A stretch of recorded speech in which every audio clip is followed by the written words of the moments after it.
بسم الله الرحمن الرحيم. ثم الصلاة والسلام على أشرف المرسلين سيدنا ونبينا ومولانا محمد وسلم تسليم وبعد.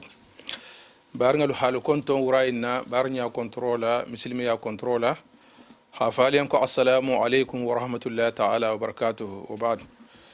كنترول كولا بنبارنا اللي بحلر لندين كيلين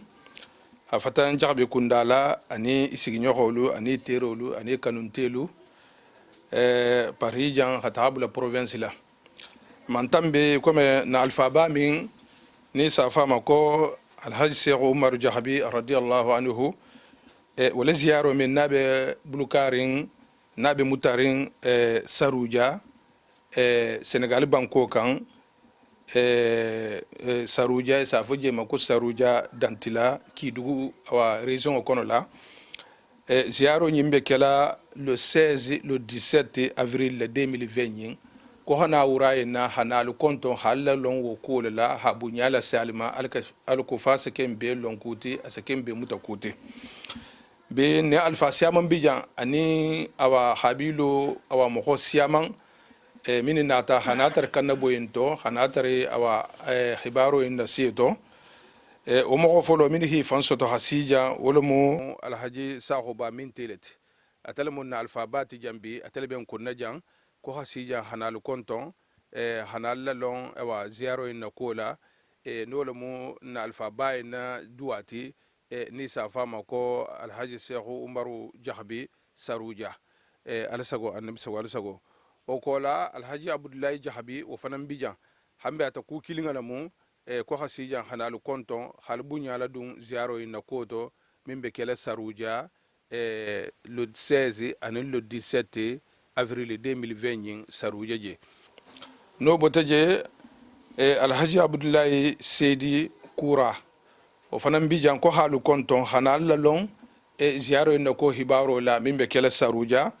abe kela le 16 le 17 abe damtala le 16 avril haban le 17 avril saruja banko kan ko halu konto hanalla longo hibaro la alko fasa kembe lonkuti asa kembe mutakuti no botaje alhaji karamo alfa jahabi ne abe malondin ko summa jahabi a telefon kete sabuti ntol tarte on koto hambe ata ku kilingal ko hasija hanalu konto hanalla long awa ziyara en ko hibaro la min be kela saruja na alfabaya ni safama alhaji cheikh umar jahabi no botaje mbemba jahabi wo fanan bijan hambe ata ku kilingal lam ko ha la lon yin hibaro la ziarba e min nabe nari saruja alko fasa kembe lonkuti asa kembe mutakuti no botaje yusufu jahabi wo fanan bijan hambe ata ku kilingal ko halu konton hanal la lon ziaro en ko hibaro la fasa kebe lonkuti asa kebe mutakuti no botaje alhaji jimme kamara o fanan bijan ko hadna hanalu konto hanal la lon ziaro en ko hibaro la no botaje morike damfaha hambe ata ku kilingal ko halu konto hanal la lon ziaro en ko hibaro la alko fasa kembe lonkuti asa kembe mutakuti no botaje awa morike jang jahabi wadi morike jang jahabi wo fana hambe awa ata ku kilingal mu ziarba min nabe narin saruja na awa cheikhu bayen na karamo bayen na lonna bayen na alla mo nyima bayen ana dogo na dingal nin kanun telibe wo ziaro min na bulukarin saruja awa ki dugu banko kan ko hana hanal la longo ko hibaro la ziaro imbe dam tala le 16 avril abe banna le 17 avril hata france jamma hata bla europe konola hata bla afrique la la Guinée silen awa Sénégali je Gambie Guinée Bissau fenfen ni sa fo konko ko halbe le lonyin kola fenfen ni sa kalmat sahada to fo ko hal lonyin kola hafo ko ziaro en benari saruja alko fas ke be misilmo be lonkuti asake be misilmo be mutakuti fo be se lon sotama mo de ni si fanso to ma yam fa mo ma hata tar ziaro nyinto ala sago annabi sago ala o kola bari siaman fanan bijan bari nga siaman bijan ihasiya mi be togo fono njana alfal togo madan o kola mo siaman fanan bijan fondin keluto ke bayin yawa dingaluto anama maringaluto siaman na bijan mini nata hanatari kanna boyinto alko fasa ke be lonkuti fasa ke be mutakuti barin sakata ha be nya tigida ta kilin kilin alko falsi fananje mini nata jan hanatari kanna boyinto wala mu duwa yambe kela afrikile abe kela sarujale le 16 mars ani le 17 mars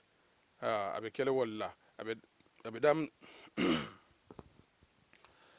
abe dam tala le 16 mars abe berna le 17 mars jumo wala mot ramiso anin jumo abe kela wala kolla arwana karangal la sakije wato wala kolla ko someni kilin nyohon e be alquran karangala someni kilin e be alquran karangala wala mu loho kunti loho kun kilin nyohon e be alquran karangala isa timmo ke awa jumalungole jumo hala timma ha duaran karang ha dua be wala mo ala sago nabi sago nal hanje wura inna wala mo je kunto wala mo wassalam sila wakola hambe me harfo dila alhaji umaru jabima ni safa mako ndungu abena la harfo taala ha bunyata halasi bunyati golma hata saruja je fangama khatabla siginyo wala khatabla barnga la tabla kanuntella hanabla han france janna alako fo besi le bunya soto yonkoto fo besi le bunya lon yonkoto fasa kembe lonkoti fasa kembe mutakoti wala sago annabi sago sallallahu alaihi wasallam bismillah bismillahir rahmanir rahim allahumma salli ala sayyidina muhammad sallallahu الحمد لله الذي جعل الخلق رسلا بين الخلائق من الاخوان والاحباب ثم الصلاه والسلام على سيدنا محمد صلى الله عليه وسلم تنتبه عليه من سامع كلاك كيلاتي بعد ني كانت التما وكلا كسني نما باين ان كنت باين نكيلابا صلى الله عليه وسلم كسني باما حاجة من شيخنا ولخليفتنا الشيخ الحاج إبراهيم السوري جاخبي ابن المرحوم الشيخ عمر جاخبي رضي الله تعالى عنهم كما قال سبحانه وتعالى في القرآن العظيم كما كان مؤمنين فعلنا رافلا كما كان بوتا نسيخلا نخليفة يساهم يقول الحاج إبراهيم السوري جاخبي نما مخدين نسيخ دين والمسيخ أمرتي أما أطلع الدنيا لما آمين يا ربي على كون القرآن باين كنو وعبد الله ولا تشركوا به شيئا وبالوالدين إحسانا نهاية كباقي كما كان لنا أما على كون كون على باتو يمكن فينك فو أما وكولا نانين فا كني ياكي ولي وني نياو كما كان سابلا akayamar loke ni kuma ni bange kana kana ka hakuni qur'ana dularo wa qadara rabbuka alla tabudu illa iyahu wa bil wadin ihsana ala konyen kana fi batu na menki ala alati wa kala ngani nyake nani fay la nani fa iflale khe ile siba fonu nani fa do kilne khe ile siba wadibi le be wuludin kuna akhe nyinya ke nani fa betege ile nema dan fatan i kha mo jigi aye betege anabi sallallahu alaihi wasallam i kha ni kadlaro ko bara jumbe ken bara mun ni akhanyi kila sallallahu alaihi wasallam akhi jabi ako ke salike awati kono wokola kenani mfaluk makamba kenya kenani mfaluk makai alika sallallahu alaihi wasallam aku wokola ke jihadi ke atla dino siloga ala konyenko alla tsukuli anta tsukuli walwaldeka soto luqman kono akayenko luqman ko dinkenko nemo tantu ida alka nemo munkiye woto ina ni fale nemo ko fana tantu wota ate ben joma atlate mote atla tantula imen son ke nani fa tantu ni atla si ile dua muta ni ba atla tantula woto ikhna ni fa tantu wali ja wala sabula qala seku li khalifa aseku alhaji ibrahim asuri jagabi ni ala dale kawni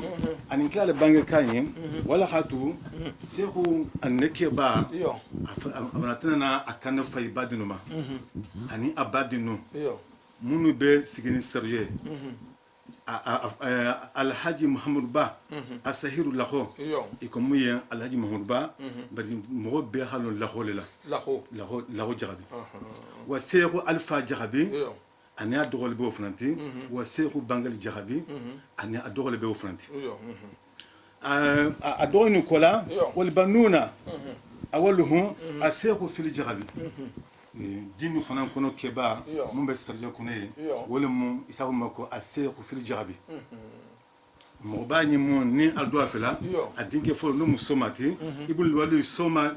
radiyallahu ta'ala anhum wala mu soma fananta dinke folo wala mu a seexu fil jarabi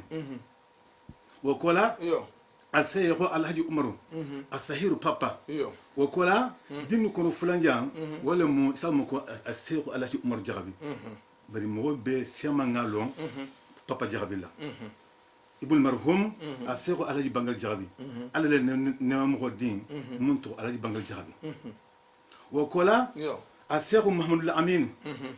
asahiru morike bumba wakola din mun be wo kaye wala be mahmud aminti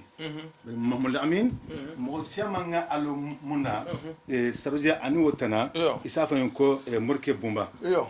ibn limarhum kemo dion mun kata ne moti aseexu kemo radiyallahu ta'ala anhum amin ya rabbi alfana fatu ko kemo jarabi wo mahmud amini ya alifa wala mu kemo jabiti wa fanan sa wala mu mamul aminti wa kala kutun aseexu wa kala aseexu karamo alfa din fanan kono mun bo kan wala mu isabu ma ko karamo alfa bari mo siyama ngalo suma jabila وفنا أفاتوه السيرو على بكر جهبي عليه رحمة الله سلمدا وكلا على النمو بأما أفاتوه كو بكر جهبي وكلا السيرو مغتارو سيدي كورا السيرو فيو din fana kono mun fana biye parce que état beto fono la fere donc ke balu munu be bundalu la holu fo o kola din fana kono mun be bunda mun fana sa ko motaru sedi kora bari mo sama ngalo to munna jamano kono wono viuti ibn limarhum asekh umaru radiyallahu ta'ala anhu ne mo ko din sa mo ko sekh umaru sedi kora wo kola Abu Bakar Jabi ibn Seexu al Hasan Jabi Bakar Jabi o fan be dinku ndal kono Hasan Jabi o diwol moti radiyallahu ta'ala anhum wala ni mun to foda dinku ndal mo ñunu be sarjeye o fi huna Paris ya dinku nga mun be yan Abdullahi Sedi Kora wala mu dinku nda kebati ya wa Abdullahi Jahabi ani abula jahabi wo fode ibrahima jahabi ni mogol be halon ko mbemba asahir mbemba wo fode yusufu wo seexu umaru asahiru morike ibn alhaji seni jahabi radiyallahu ta'ala anhum ke ba toma le moti bunti ni dinke fulol moti wa kola alhaji ansumana alansumana jarabi wa abu bakar asahiru dembo jarabi bari atrobe abubakar lati alhaji mumbe khalfati alabi wo dinke le moti ñunu mo dinkundati munu be pari konya wa alhaji muhammadu asahiru do fana be mun to ko alhaji mamadu asahiru bajabi wala mu bajabiti dinko nga ñu fanta dina bo woti bo kola na bota pariya asahiru musa jahabi wo fil espagne to wo famu dinko ndati al fana be sigini espagne ani abadin tuma mun biye ana doonu biye ni mo munu be dentete ni le mu sekhul khalifa umaru jahabi ni mu al silsilatul innahum kanu yad'u an-nasa min kulli jihatin min al-ikhwan wal ahbabi wal jiran ni mu mugoluti khalifa ni adholu ani adinu ikhabadunu kili kena dua ñini neke mo ba wala mu sekhul umaruti se dua mun kay sawosan no be benni avril kaltani woroma ke tabla atlitani worulala sarja bankoka Saraya département kono ke dugu région kono Sénégal banko kan wala ñina mo badu nu kili konti a seexu ani wo dol tinalo mo dol bi har munte ñinuti mo ta be tofono la ni mu mi to me salon ka foko e amen ki le droyamati woto mo kibalu isolo tabun kontan seexu umaru o fode abdullahi o seexu fode madi keba mun do balate ani adogo munu be saruja wala mu seexu abdullahi jahabi ani seexu fode madi jahabi o nyolu mu nakil fakilindi o seexu fode lamene o seexu mahmud madisire seexu fode lamene jahabi ani seexu fode mahmud madisire ñun fanu be bu nakil fakilindi ani lokutan hal munte wolti seexu mam lamini ñi naxal kili naw ñoxo wala mun de faale nam ñoo floti Allahu akbar mbingi fanta nalamu bari jangya silo mutarde ko be xa fama mbingi mam lamini naxal kilion wala kitande mbabale nam ñoo floti amu ya falama ko mo folo fore seexu umaru mo malamu amugita summa ababa toro seexu mahmud sansi jaxabi alamen ke dinfoloti a kotolu biye dowlu naten nana loanoma bari karamawlu se abange ñala seexu umaru iko ala be adila nama wati min am ya foloma amin ya rabbi aka benta sanji ful watuma ke dun sama kono ke dun sama yin kono mugi be kala wati mina sama yin wato be kono nani na be tala ulo kono sanji mi agusi har kun yakili e ko tuma nani nam nyogo munu be besila kan sanji mena fin be sile dumbulu dun alle bulu ji samuntiya Cheikh Oumar foke tabula mugi wato sita karamagolo se abange nyala mugi wato keta wati mina e ko anata e refenne ye abaloma na manyoga munu tum be bun kono e himo sobole ke natna ke ba fankili anata kamofele e ko tumo noro aga femfula ye noro dobe a damankun kayam noro dobe salola akubali kamaro sabange nyala akubali noro ni at lanin kana kan asudunne kebo anatina ta kalani ketita ke na kasafe iko sabange nyala afanna hajun kana kala ukola wal musa maro yindi albalu keda tenne fo agita karawatoma asinin karawatoma inatana na afam Cheikh Mohamed Sansi anatana na afoko ni fonga du mo dole bulu mun se alola la joki afana tana ta kadun kiba mun bulu ikan Cheikh Mohamed Batul Jahabi natana ta kadun wala bulu ako ikira samba min to ma fa sumadu ko ne sumadu je fa sumadu ko ne Cheikh Mohamed Batul Jahabi kabiri ga samba ikara watu kutunne ke abulu ke ba hakilana ikira dioni na timbulya bari nyina wala da satan dele wala dati bari akembe watu kelam bulya ndron danko don ke barka timma itoya ale watu kete tene fo watu dodon natnasi ababa Cheikh Mohamed Sansi anatana na wuli dina ko sabula ni abota suma ke bo kabatala sinema ke lardo ni ha abota Cheikh Oumar lo ko sabula ko to lu biye kabila habun ba anyabe ba munena fa hal bo du kono a ti place do la atata ke ba fanta to nomo a hadu sigi mutro ko saruja Cheikh Mohamed Sansi ala fam be belani wodu wolto abe wodu la to fo wato fo jani wato muslima saruja mon flesiginte ala fanga saruja niye ka fo na la fatu tawatu mina Cheikh Oumaru abana wulale saruja koto yento kana yin saruja fulanja yento akayen karata akiyara na ke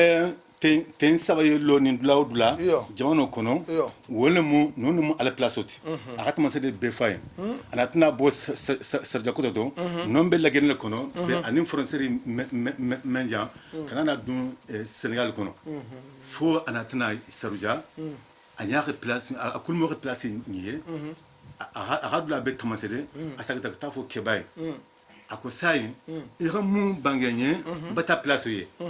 anatna tuye fo ke ba fatu tawati mina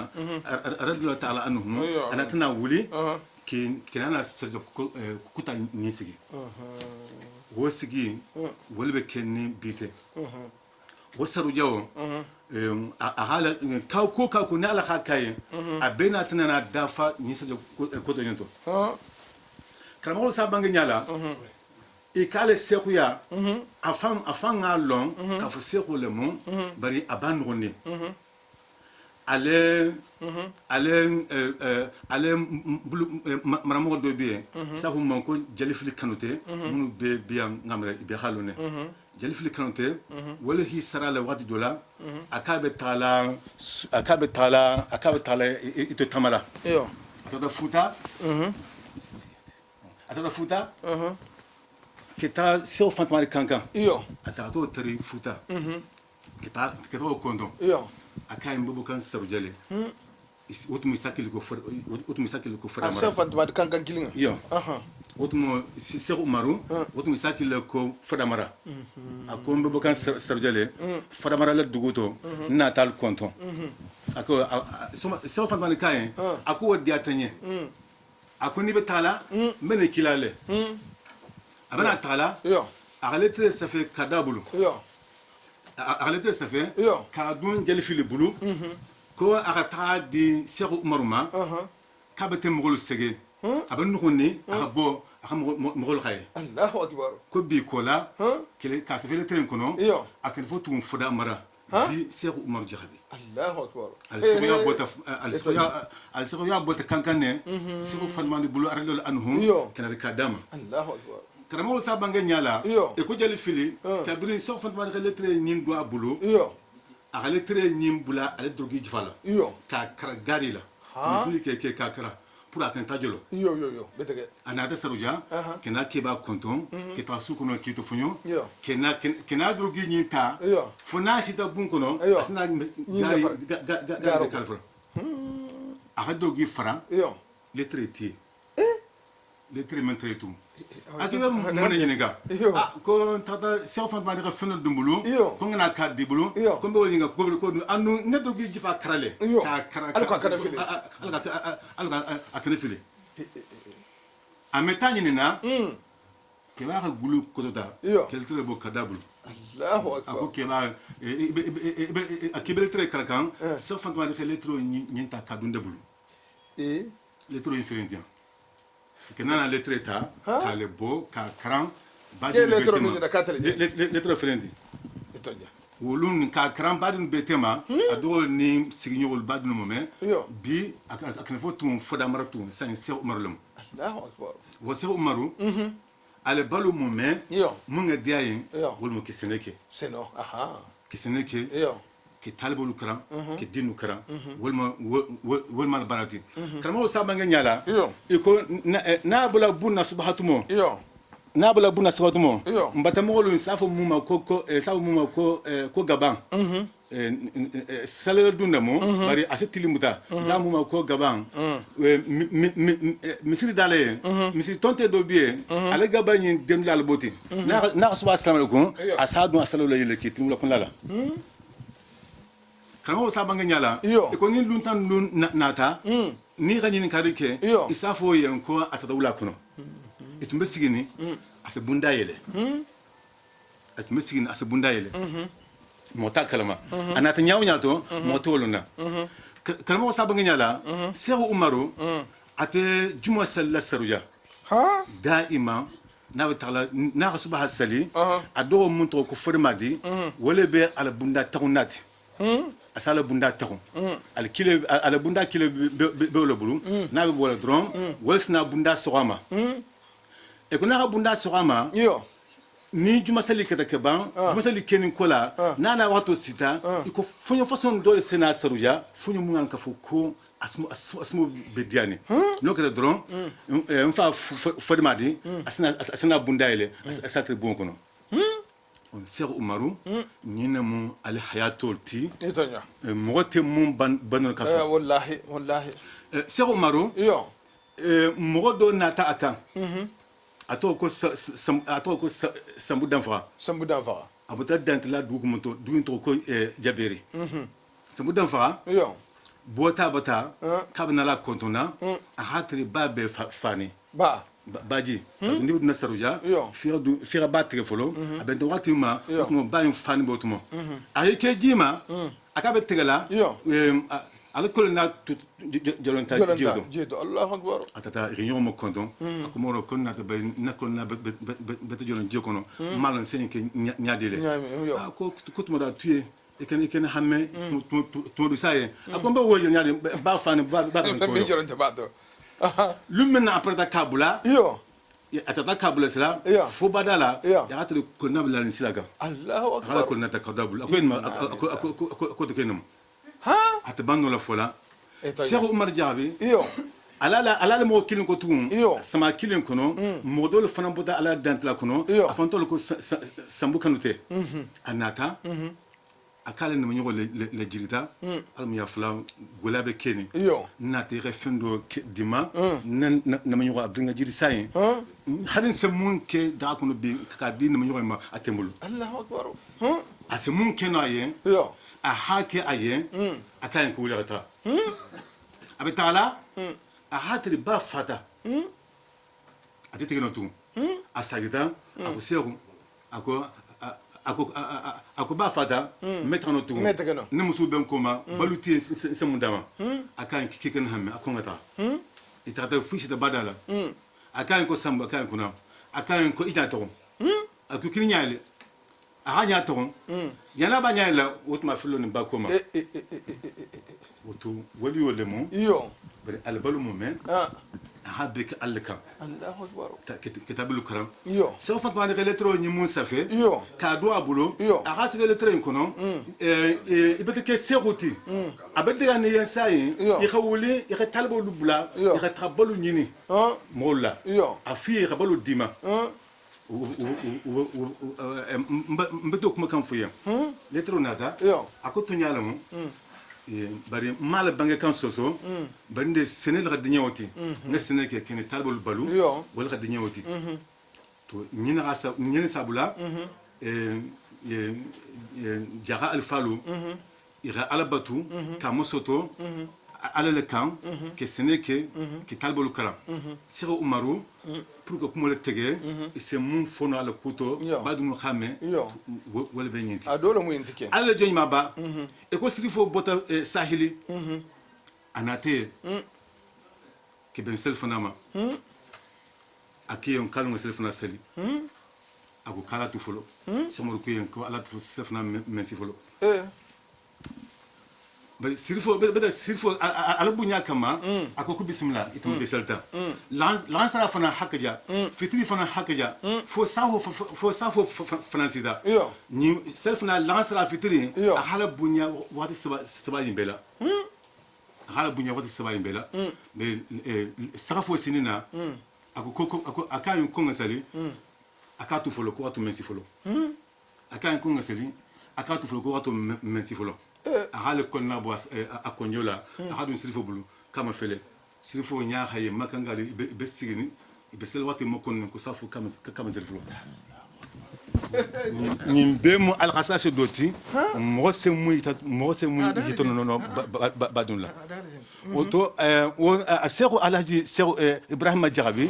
ana dogolu ana binu natana kana fe ke badunma inin dugu inata sigi inata no mo ke dugu mun tariye folo jahanga dugu munu beye nini munakil fakilinti wal mu balori mu folo te mumbe non bi wal mu Alhaji Hamadi Diabiti kani alkore be ibele bunyabato wota dogo be kedu ni ga ngato ni ga ngoz beta be kedu Alhaji Ansona Diaby be kedu pariyan wo ile mo balorenga munu be pariyan alayi sidi jabi ani sadio madi jabi ani sambali grasi oto wolbiya kele bunya le doato ko gammo mun ndeta kala sawosa ile bunya bi ato wo kola misra alayi wo kola misra alhaji soare ani alhaji asana wolube misra ki be bunya le doato ndulu mun kilin fa kilinti jera mun ni ndeta kala ki le bunya doato misranga mun fan lulube pariya alhaji kramoko soare ani abadinu adogolu ni adinu bele bunya bi ato ka foko gamo mun ndeta kala bete bele bunya doto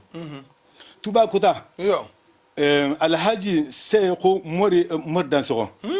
o fan tuba kota ani adogolu ni adinu pariya mori dansogo tubakutanga tokutanga munu bebe pariya wala alaji motaru dansogoti ani alaji jimme kamara mun fele sigininte nyinulu be pariya tubakutanga alto same kuta alhaji fode jabi ani sori jabi wal fanu be same kuta mbad no mun nakili nelumu ibebe bebiye ibe bunya be gamoto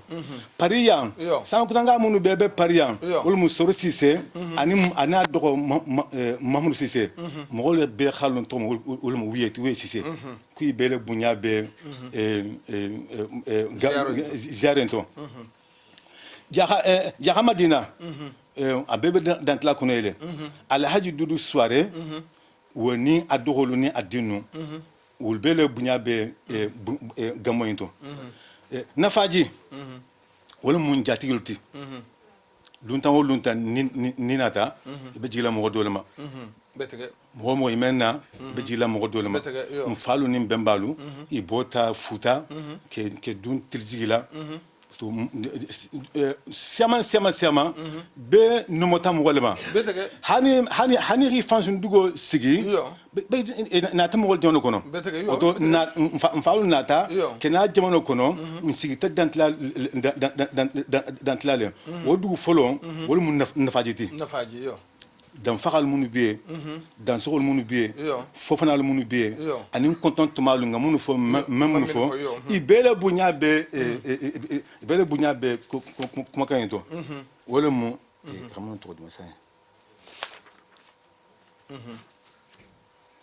Sero Maru Danfara ani abadin tumalu mume ibele bunya bebe gamonto inshallah en alfa nata inmote leluma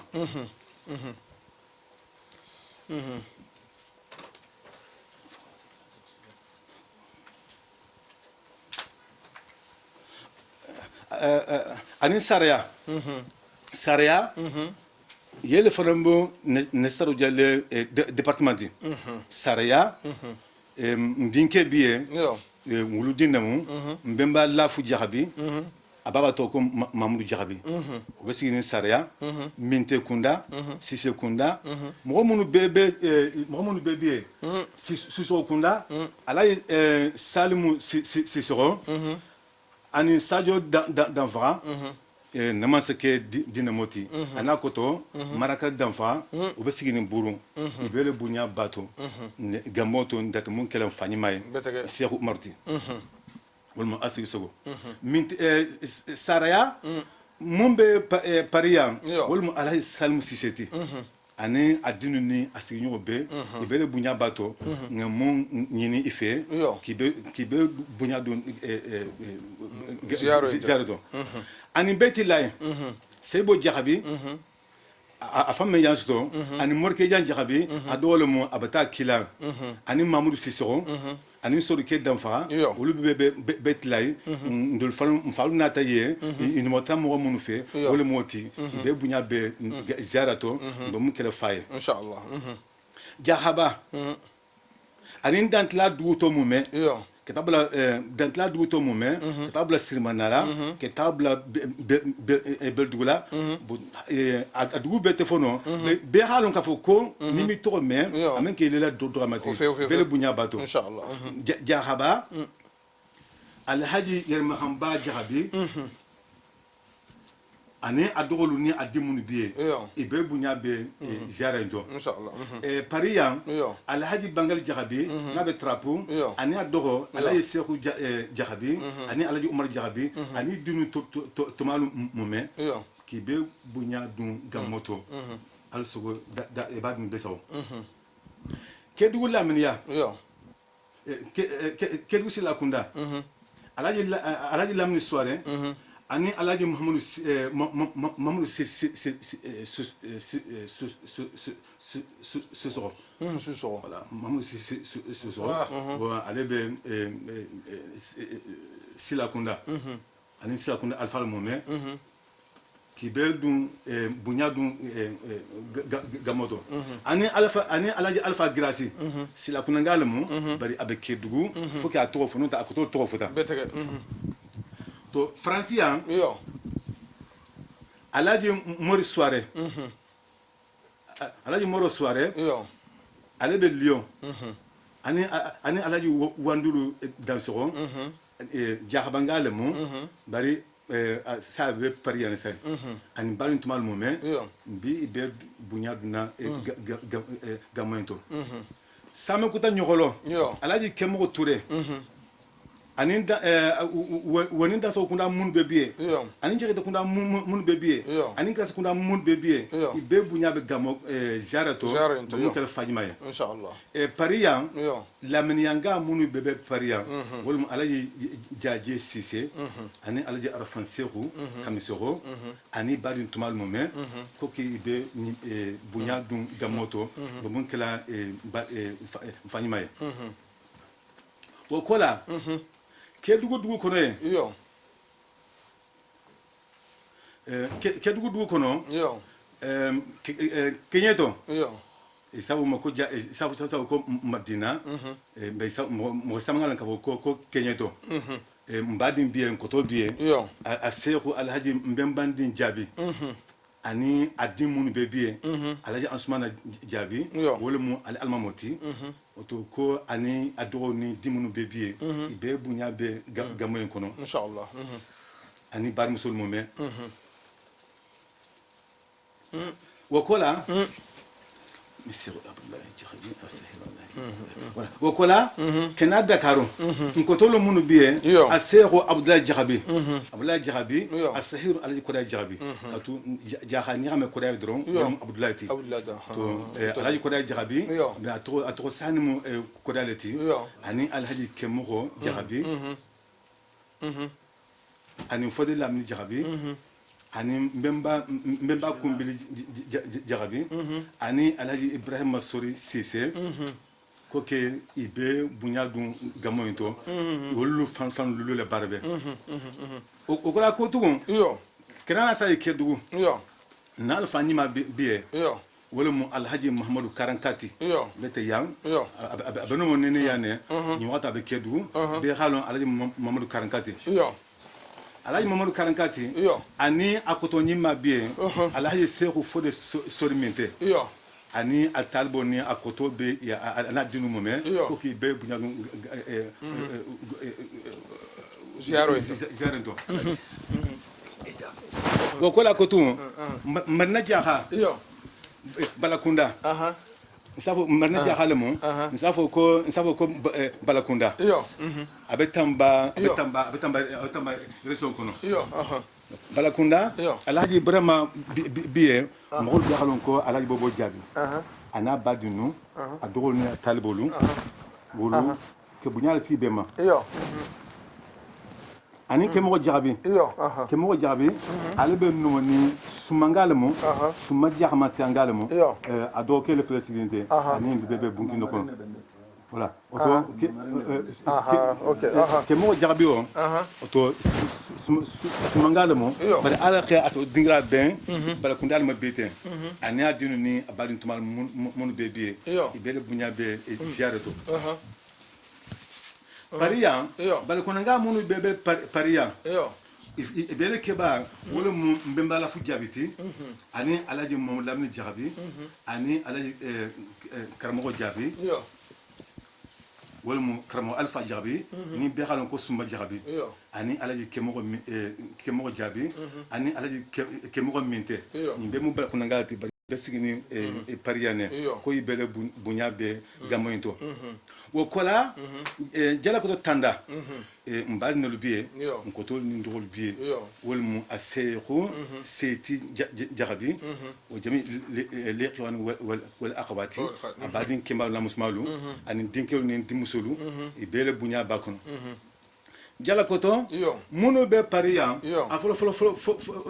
munu be pariya al haji bakar jahabi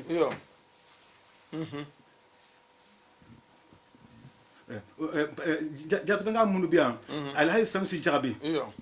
alay sansi jabi ani abadin tuma munu be biye ko ke ibe bunya dum ziyarato wakola kotolo munu be pariya folo alaji bakar jabi ani sisi mari jabi ani bangali jabi ani alhaji jahalay jabi ani de kundi mun filo kuma kan umar jahabi mo samanga lon ko ndungu to ani alhaji salimu jahabi wala mo asahiru jahalay be mo samanga ala salma to be mo samanga ko jahalay ani din tumal mo me munu bebe pariya munu ga kilo ke jamaina alhaji bafole jahabi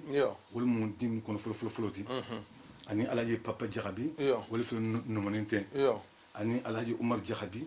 ale be lyon alhaji kamo alfa jahabi mol be halon ka foko suma jahabi alfa no be lyon ani alhaji kamo alfa mol be halon ko suma fofana ndiwole mu na kilon dinne moati ale be tubangalati bari yang contemplata na kabilo konya suma fofana ani asayqu alhaji saquba minte wal mukawti inna bankele flete barnam albarnamat ani alhaji asayqu bangali minte ni kawdina moti alfana amante ken konante wa alhaji faba minte alfana amante ken konante bembe abulute amne man abare muso akoto muso farta fondo albe obi abi yebite asayqu mahamoudou Cissé ani koto alaji mamadou Cissé be mo sangan ko mamadou Cissé wa alhaji fodi Soumaïla asahiru alaji kerno alaji fodi Soumaïla Cissé bari mo ko khalon ko alaji kerno Cissé wa ila dinkunda alhaji balajo Cissé wo mi la dinkunda ti wa alhaji karamba jabi ibn Sekou karan kodayi ibn karan sambulamini radiyallahu anhum afile 11e mula pari 11e mula alaji karamba kan kodayi dinamu kan sambulamini dinamu ti amne makilibe ale karamba jifaro yo karamba jifaro wo kola menyakure ko to munu beyan alaji jeriba jahabi ala jeriba jahabi abenyo kutukunda kono ale be menyakure ana dogo biam makili ani menyakure to dunke mo me mo ni to me an ka fu ko ile bunya da kono asiki hakilu le nasuti majali abetamba kunda misakite yema oto anin kosanto anin janna anin kaya mo kilne nomota ni sati na kono ne summa kismo kunangalum kato summa kamo sabanyala burmana le sako al autad summa burmana sisi kunda minte kunda jabi kunda ani jabi kunda ni burmana le summa sigi voilà ni majali ani ko santo ani janna ani kaya ni nube ko ke bunya dun gamon kono ke ba mun be kuneye wala mu alhaji asayqu yerman jabi ani alhaji kemoro sabu ko adana kemoro ani dinu kono ke ba bintuma di jabi alhaji bintuma di jabi wo be majeliye pariya alhaji seku jabi ani alhaji muhammad lamini jabi ani alhaji janna janna jabi alhaji janna oto ñini be mu nani faculty ko ke be bunya dun gamoyito ani wa akhana mbadion iyo wa habibana ani kanunte al-shaykh sina konjira afirinti yin moy maba tonja sina konjira tonja arabul ko al-shaykh shaykh wa insaqura ke mo luti ana sike ke dinuti betege ke mo ya lon mfanyi mai nkayin ko shaykh al-shaykh ya womu wajibi abota dole la kina ben sero ido isafala ma sero katu sero bebe place yo place yo ni place bebe mola mom nganga foko abalo ni na la martabo si voilà mom nganga foko abalo ni place muna nyima ya drone moti a sero le moti wala mu mbadna mu ntanuntele mu sina konjira ale ni nyindo na bantamu to volte ale ni nyin be bunkini kono tonya wala mu ini dimolu ini badimolu semunu fonoy ndi musolu kono ngamunu tota haja nyama jahabi ana badin tumalu be haja nde jahabi ani haja nde jahabi ani haja aminata ta jahabi wala mu ndi musoti ngan dinke muto suma fofana wala nam ñu xolam wala be minto wala be pariyane parija ne dukuna galum kaka bunyal sima ila kolemu ila baralemu ibemba lo kolemu mo mo samunke ihoke wo kola anin di muso yayi jahabi wo kola anin di muso nde barambalamu fanta jahabi kawle nam yo ko ke bunyal si ima be le kolemu mo sita kuma kokon inshallah soir kunda soir kunda mun fefe na be Kenya ani tama kunda minte kunda situ janga bu nin ka tri me alon kontonto mal habila to mal kontonto malon habilo kabila ni abe Kenya ko ke bele bunya dun inshallah ziarento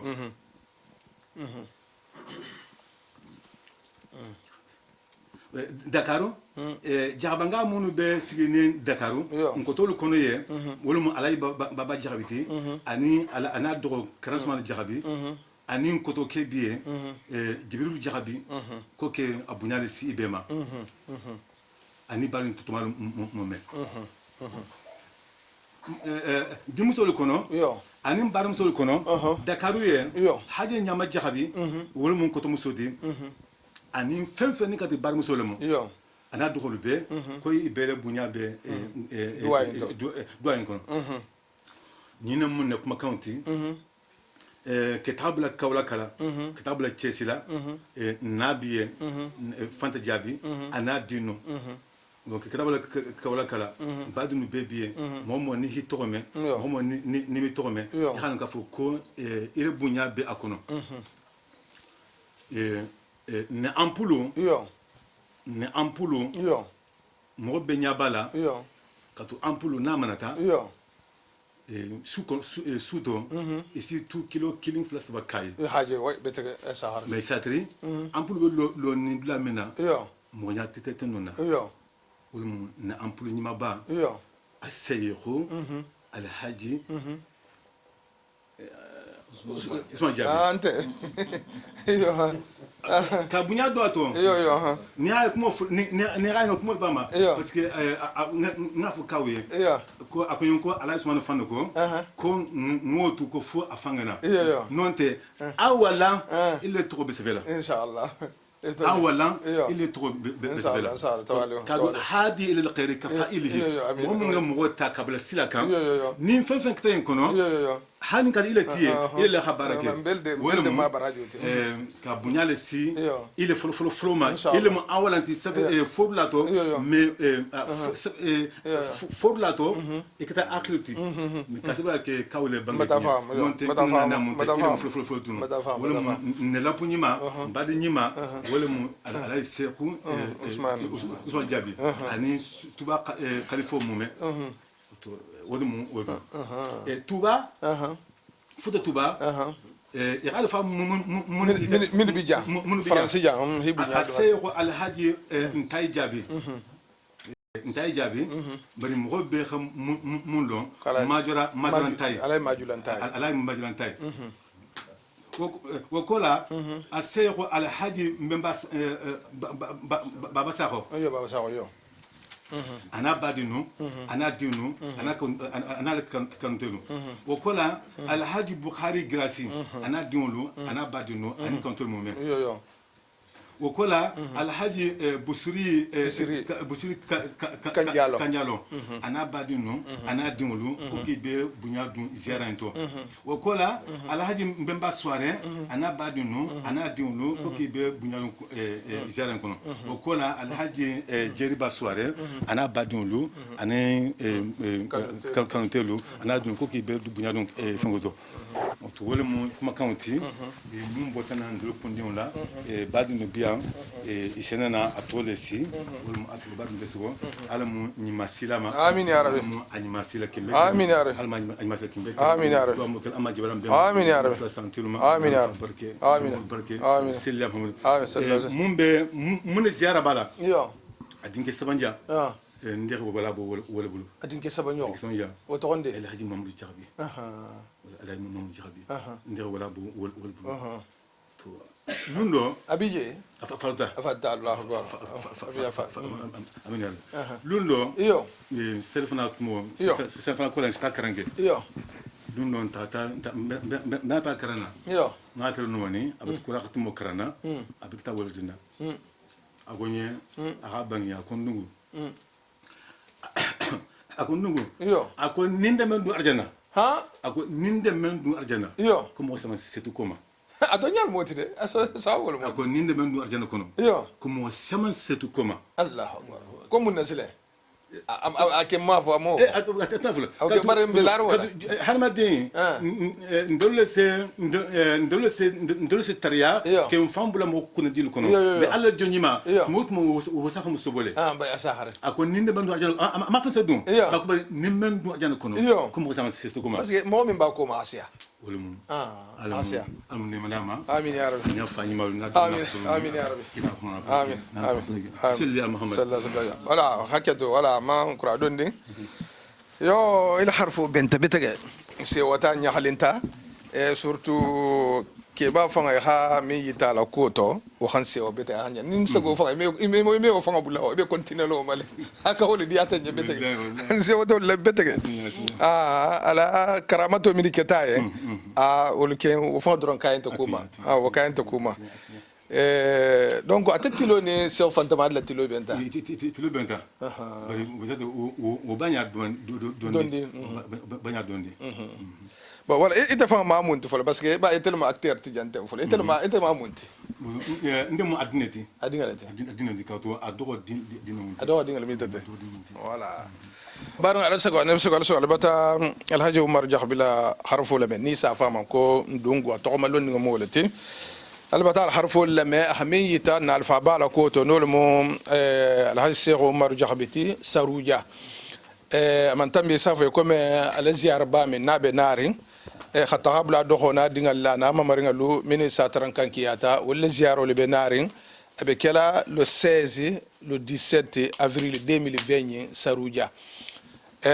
ko hana urayna hanalla lon walla na ni alfa siama mbijan mini khalarta jan hanalla lon yin ko hibaro la al ko fasa kem be lon kuti asa kem be muta kuti abe kala afrique le iba dingani mamaringa mini bijan awa ni bonso mini bijan walla hayin ko organiser alke fas ke be lon kuti nyaminna no botaje hambe awa mbe satre information to mba fe nga kudo lolo nga koto satre sende ma alko fonso woro kudo lolo bijan mba fe atala so al dolo nyin kar dolo le bijan mba fe holle ke alko fase awa je bo kumfalo kolto minte dingombo kumfala aja jabo dingombo kumfala aja amna taminte dingombo kumfala dingo be khonto na fa jamule bari na lebe dingo fasari la voilà abi fanga tigi basante bismillah abaraka tuma jaman ziaro en dam tata sambi sanjalo Café 1977. Adam Tata. Voilà, café 1977. Voilà, et Ziaro et Dame Tata. Mais Keba Fan Fadota 1952. 52 à Fadota. Voilà. Ada Fan Sile, bon, quand tu me mets Karanga Lol, la quoi. Bon. Ala hakatu nga kuma loading la kele. Ala kan tumba to nyamin na wotumbe bendi betega wahan se wala betega. Voilà. Sile bon ha wala fredo likele. A wala fredo likele.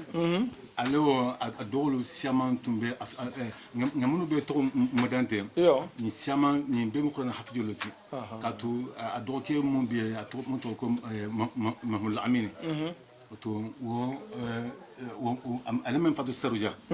ndolu nkao ñin ko to kelem nde tola ndolu ko nin to tola tawla saw ko Cheikh Umaru mente al fanan tatan mo malila wala kila bula Cheikh Umar arata ke ta tafsir xanala mais akul mo fan te fega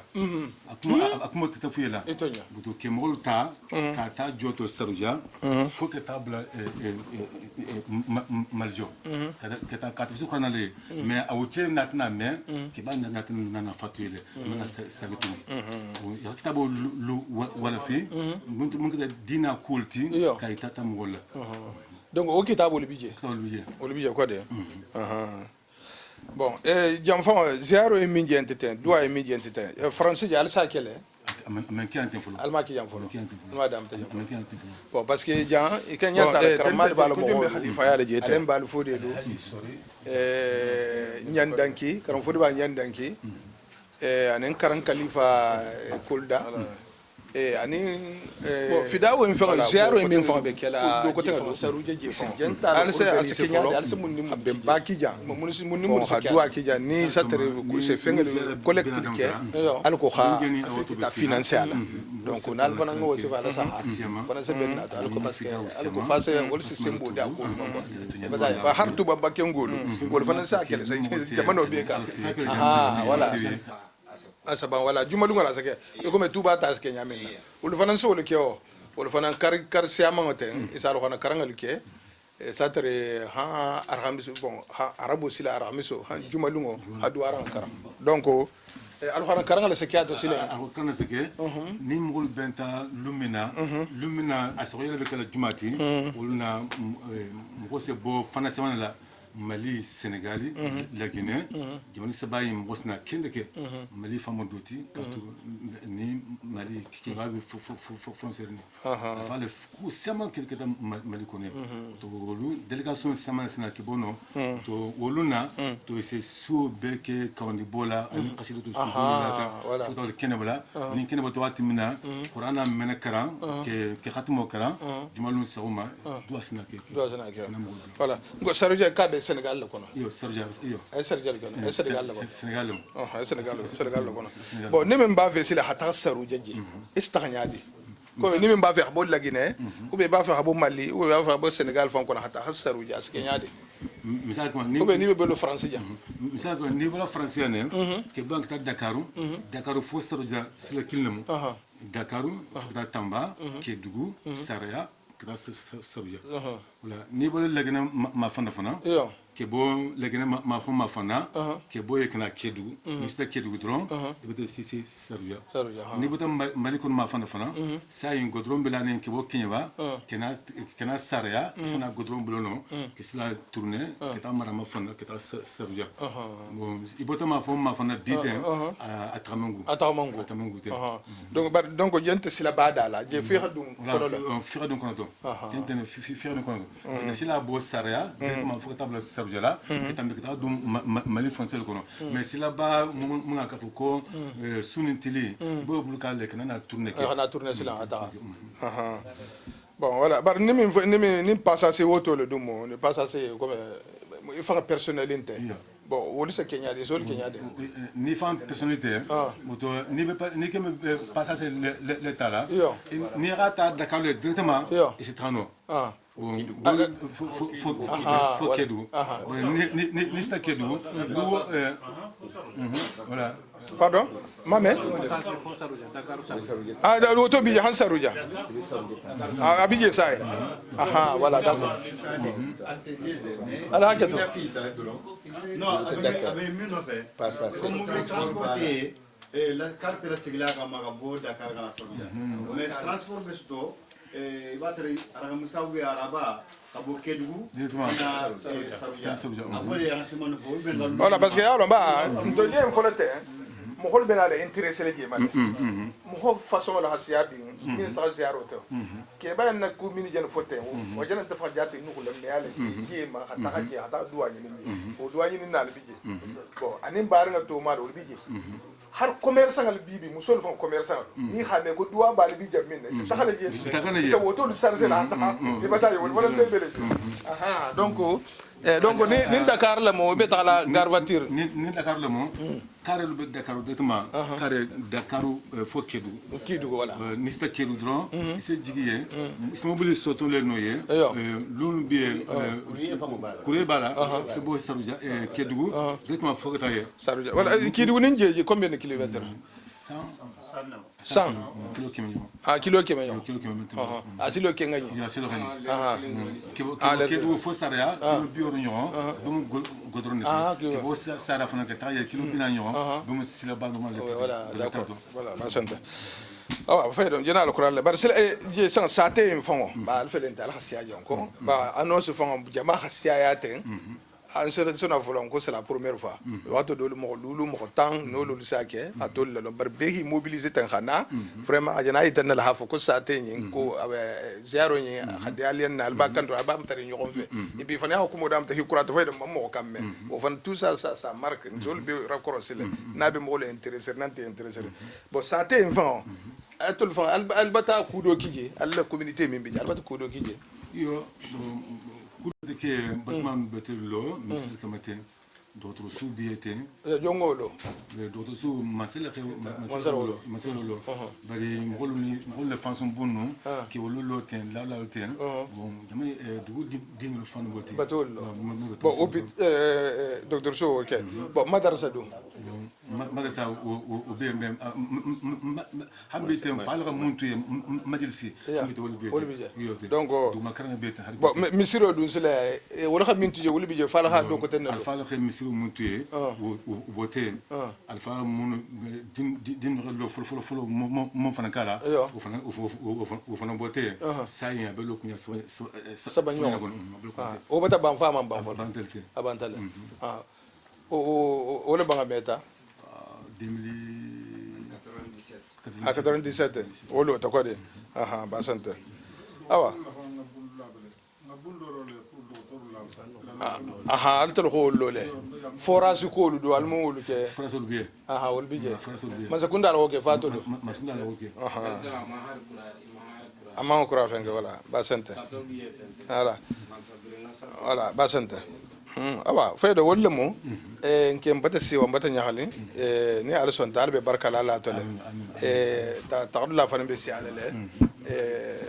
ala wulta min kam wo be kel inshallah be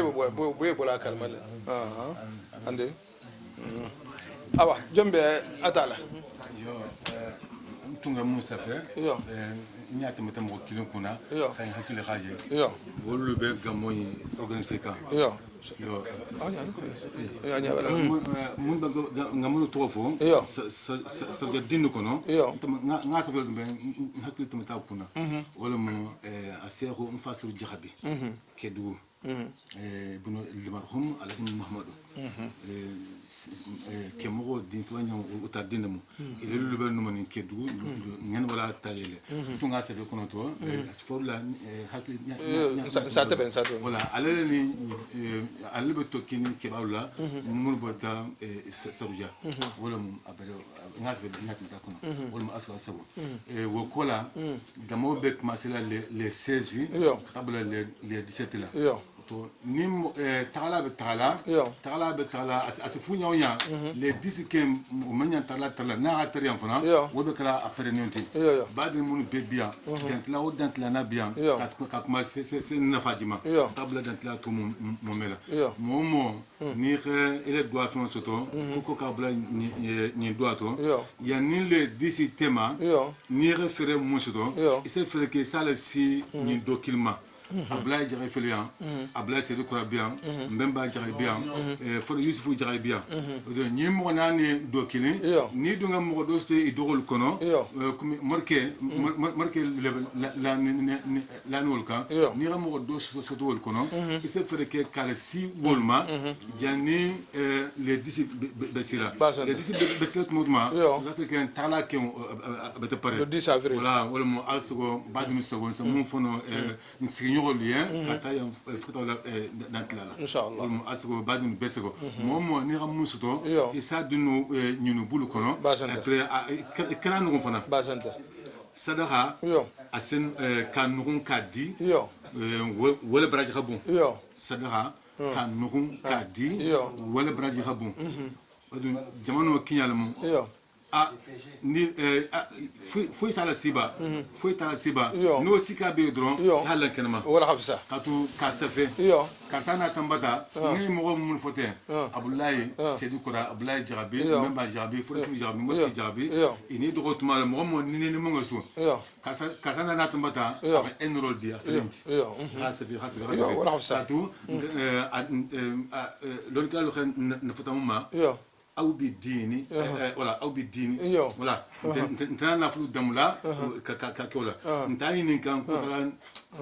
نبولو لا نتاني نكان كوتلا نكوتلا كلا نعني على كما تو نيمو ني خدمة ني هاي كم كنا يتانونا وتو نقول بلا ولا مو نيمو غادي يتو سفي كسانا تيا أخي يقول دما أسوأ بعد بسوا المسلم صلى الله عليه وسلم وتبع ida wali sabare yo hambe barnga do hambe benna programme la kan hambe na ziaro me nabe kala saruja ko hana al konto hana Allah lon wo hibaro la hambe be harfo dila harfo tigol ma be kumo dila alhaji mahmoud touré ma habo dabia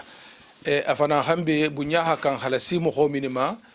afana bafe ha bunyala si o mogol ma alko fa sa kembe lon kuti asa kembe muta kuti ala sago annabi sago ala sago wal musalla muhammad wassalam bismillah انتلين دارتو المسلا رفنتو امين يا رب الله معلوم بنني وسيما امين امين الله ما كلا جارا متلفنا امين يا رب parce que jara imbela wulu gamen ngama furel don la kute amin kenne bagantum fan la pulemu betaka yo parce que minu betala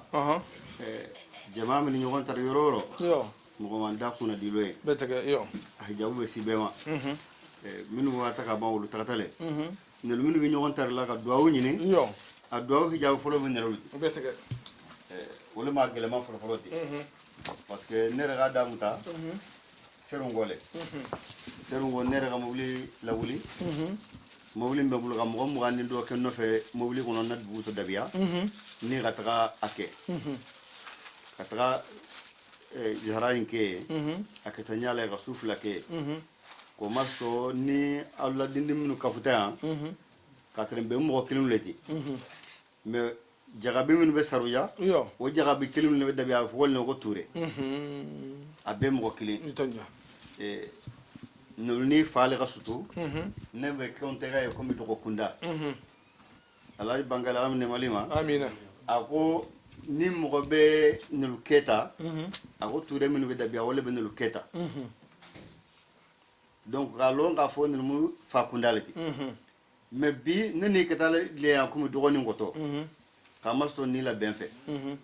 donc ben kilim bala tra bi ala ko taganya go de pa ku la sita kenya basile sa na dinni minu be kenya ba mo ba minu be kenya ba ka farandu gonni fode touré ga ani mo tar jabi kenya ba ke ba minu be wolle farango lo minu ba ku tali seru ga délégation mi formé ga taga Sénégal galo ko vraiment ka tse ka tuté donc fi ga ne kilenga na bunya ga kenya la wala sangam badum la wala nyima do nya fiye ga bara nyima minke ima kilo le ga ki fain donc halibi na du nyoko ku tambena le tuguni iyo badin be rawle ka fara nyonga e kenya ba circuler o kenya ga taga fo sajola be bu mo kilinati kadam ta kenya ba fo ba lagine ni be mo kilin donc ni be mo kilin ni be islamia ku kilin no fe nti tagala kuwere la iyo ala taralem iyo e ala be taran femmin gamma agalun tara nsalu so betege donc be tagalo tarali kilin wala fembe bokono donc halibi bali min be kenyaba iyo alu ga fara nyonga halibi ala en kilaye alu ngi nyogo masiti na fulu kutere iyo me jama be tagala mo ti da kuna dilo e motar jabi iga bara mi ke serum iga bara mi ke serum iyo amanu gum badun la betege badun galsi saruja iga ne client ko ko halibi ala en kilaye iyo ngana kila wala nyima fo ni fo le ga bara nyima mi kiye fo de dronte de iyo kenye ba ke balu te déplacer no mais kenye ba ke balu ga i wasa da luto almu almami koroba min be wolu be signa ba kuminto malimu koroba wala délégation signa ba kuminto iyo nere nul dar tawale akute donc ni fami bonya halibi ala en kilay nga fara nyonga ki nyogo madima kusobe iyo fam be sega keni ku ga taganya iyo alu nelu na gasutu minu wala foro janula iyo nelu ni sarujate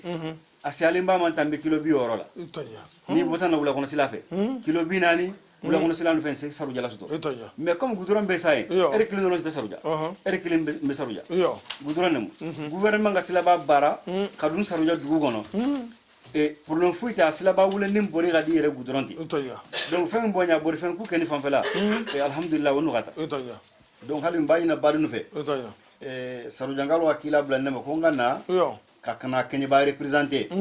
man na yere ende kenye ba représenter li na ta kenye banga le yamore ala kono donc o yamore akili ni kenye banga fen ni gani ngumame iyo kadam ta français o amerique o duna fen ni adama din kenye banga dimbe iyo ni sinsi la sinoe ni ngani ge min sila siye ambo inna befe ala kila alunga faranyo assalamu alaykum wa alaykum assalam wa rahmatullahi wa barakatuh wa tabi abaraka awa sawa yo barnga albata alhaji mahmoud touré albata la harfo le me hamiyeta dualo koto ana habu nyala si barnga minima alko fasa ke be lonkuta sake be mutakuti ambe be harfo dila harfo tigol ma be harfo dila morke jahbma ni safa ma ko jonjima ambe min ba fana nya fana so yita awa ziaro ino koto alko funna fahamo stamma kafla nyamina wassalam bismillahir rahmanir rahim be jama be gontona donc ni raji bon yimbe faali jambi be jama ni menga jam bar jama no lem betege yo weekend kilo ne be bulu pour xito fonyo betege sahare ni raji wo weekend no na ta jam yo pour ga ito mo la gafo ku memo abe bele intéressé wallahi yo sahare namirota a folo leje yo parce que bisigili so mi ta de ko ke faala idamba yo ala na numéro din kema saru de jagabolo ani telu baytela jagabolo be famille kilineti fa kunda leti donc dina ta jawonya ko nga France so bole betege to mo jamale benala na faji baytela mais na keba na faji o mo sabale na ta sa ko même ko ba fo de dafa be ramalone tumbe dakar fana be janne sai ani fale dafa ani mansake dafa filimadi donc ko to kan to bula saibo yo awo nyendo ke ntele baro ke ne dimaso banisi wakil no yata wala se diani betege ko sege bar sege parce que on ka baro ke someno bela yo bari ni munna ko le betege yo betege nale fran fanso membe je betege kafo na tele bo wuli misira tati ka ko mo fo ngo sa ko fran fansi na jarabi kunda ngol bisigili neje yo nte fangolo baba dikke folo ni sa ko baba yo bemba ni begalo wala ko be misirale ko bisigili wuli misirale tamba dafe misira fana doit tra satelem betege seje to mbagala male kene ni mobilo itambile ko fo misira kana kidugo ka tambi baitilaila kataka doit tra saruja betege donc ni ko faso bekela fo ka franfanso ke isa lo nyame ka fo ibena mena aka markele ka ro markele fi ila barako ka itila ka fo ibe menkela bi yalim beye betege ibunya bato misira fana musate menta mo ka siya duna fango be fo Amerique donc do me tagano bare comme ira fo nyame na ro ko mo fo benta na ko damu ta jante ni men sotota yo on de ma se keje inshallah donc wuli misira fana sa te memo sa te kendewa donc hanin dolu ma tagano bu fo tagale betega kata famille ma kebe kunda parce que on la famille muno neti kebe kunda beje soare kunda beje jabi kunda beje silla kunda beje silla wole lumbe misilme ya kunna je donc on si barak tra ka sima il fana nous ici ça le dato memo pour le 16 et le 17 avril ouais 2020 donc wole ke mo comme mo segeta weekend le mo me jamfano bari mi are ñu façon keno ko ka tala jama mi bunya dunga beta saxare mo wasa jama si haketo wasa benta yo barngalo hambe mbe na programme wala kunna nolo bende na Cheikh Bala ziaro ma nolo mo Cheikh Alhaji Umaru Jahbeti Sarouja ziaro mi ni abekela le 16 ni le 17 avril 2020 Sarouja je ko hana uray na hana le konto hana wo bunyal ta halasi misilmo mebe le kafranga awa hambe harfuti gol batakuma hambe be adila harfu la vantugun silambe kumo dila ke mo jahbila ma hambe barnga to mamin mila bunyame awa alko fafana so la bunyala sima nyamin na fasa kembe lonkoti fasa kembe mutakoti wal mu wassalam bismillah assalamu alaikum warahmatullahi ta'ala wabarakatuh bon mana lisi la koto la hadde mo koto suma ana koto sankung ba dam tala jahabu kunda mil bo tuba ko alaji sankung jahabi tuba santo ko la bunyalo bon kon khalifa mi falambiye el haji karamba jahabi anini imam min biye el haji bambo jahabi kol be le bunyalo wi donc watambi ko la batal jahabu ko ndam burko kure donc milbe imam milbe el haji nene madi jahabi khafal no bunyalo ana el haji shoriba jahabi ana el haji kanjura jahabi ana el haji ba kodai jahabi donc watambi ko la ko ñu falan tambi mere khore ñu me khore ko na jahabi kunda fel haji jabi tura jahabi mimbo konakiri ko el haji karamba passeport jahabi ani el haji karamba jahabi ani el haji sori ba bambo jahabi mimba labe sakilo ko bambo jahabi ba labe ko el haji tumande jahabi mimba kindia donc wala mu ko wala la gene liste ñenti de liste min dimate donc watambi ko la kato suma falanga liste de mo falan ko min falan ma lion gal falan bunya ko el haji hamadi kaba kedugo ada lion le ko el haji sankun jahabi falan ba lion le ko el haji soriba jahabi falan ba lion le ko el haji madouba 6 million ani mustafa fofana mil falan ba lion donc wala liste min dimate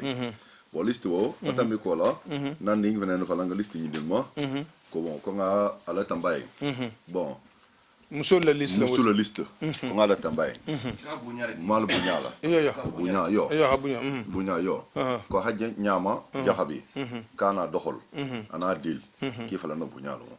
ko alaji ko hajja ndey jahabi kana doxol ana dil ana bitan ko fala no bunyalo ko hajja Fatou Touré jahabi mfane ke mo la Fatou yo ka falan no bunyalo ko Fatou jahabi mfane kodai la Fatou kana doxol ana dil ana bitan ko Fanta ta Fanta jahabi mfane ke mo aja Fanta jahabi ala mfane ke mo jahabi ding ko falan no ka falan bunyalo kana dil ana bital ko masafi jahabi mimba laval ko falan na falan bunyalo falan moti ko to musu yaay jahabi fani famar la yaay jahabi ka falan bunyalo na doxo ana dil ana bitan ko hajja ami jahabi ko to ami ka falan no ka falan na doxol ko ajja jebu Cissé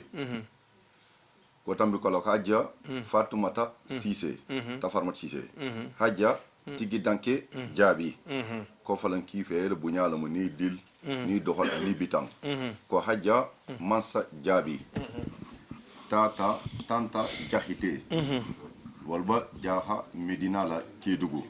yo ko fala ni bunyalamu ki badil be mil bebiye musulmi bebiye ko hajja gundo jahabi jahaba ada français ne yo ko salimatu tanjan bon fambe to musyo ko salimatu tanjan nantila misira ko fala no be le bunyalamu ko banta damba na faji wal falan ki felen be ki be le falan bunya la bo falan moti ko banta damba ko 100 francs damba yo 100 francs damba sanila ki be ki falan bunya la falan moti ako sariya musul be falan na bunya la falan moti ko nay sata bayo fo de kunda wal falan ni le bading doxol vital ki falan be le bunya la falan moti ani mariama tunkara tuba kuta yo wala liste de maki be le bunya la boti yo assalamu alaikum wala alaikum salam wa rahmatullah aywa aja nene dan so ko kala si silla kunda a horo musulu alu be la bunyalo mendu be francia mendu be lyon mendu be paris mendu be senegal wo tambi ko la aja nene ko jenjingalu a musulu mendu be france mendu be lyon mendu be dingira kuta jenji be la bunyale mu katara be fanta jagabi ma haja fanta jagabi ka bo saruja alaji moro soare la dimbaya ne mala alaji moro amin ya rabbi bela bunyal moti ala sago annabi sago sago ajane la harafu de mindi ani karam mogo alaji karam mogo jahite bundu misira abe pari sandise alaji karam mogo e ka kanne la bunya soto into saruja be ko kila bunyal mindi ille mu jagabi kunda kaba kunda kule bite ila bunyal mindi ala sago isago sago to man aywa ko santo alimami saruja ngalu idel gota summa idel be futuka ndendi men fela fala ko santo ngalu la numole mundete gasama kunda ila talibi le mudu wala ganna du saruja wala kan si futa be maya yo bar sile o sago ko santo musul bela bunya bato ba santa wa abanta c'est bon ba bar ngol albata harful beleme hata folo hana bulala bangal albata beleme silembe harfo dilan alfa ba fanga nol mo ale sago ba minteti afana mimba fana nya awa harfo nyini be ko la awa fana sa doyi tanye ke ba en koto anin duwa en koto alko funna fahamo stamma ka fula nyamina wassalam bismillah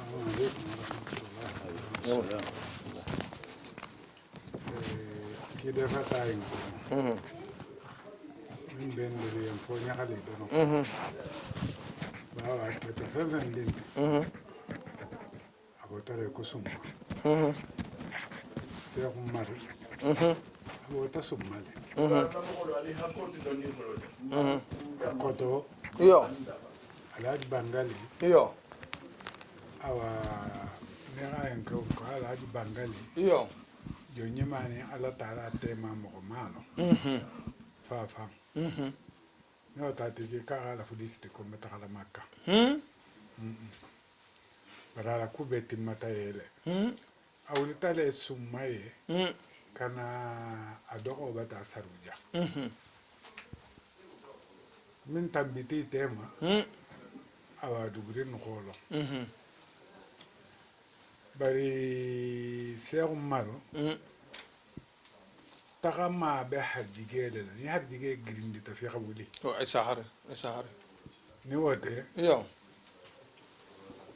fen di ma bo summa na hagole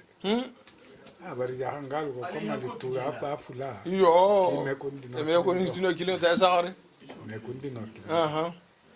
ba ko to fo de bangala min tuye yo ala la jonni madam fanasi asita alama itonya awasila nyindo en waliu yo mukasafi yo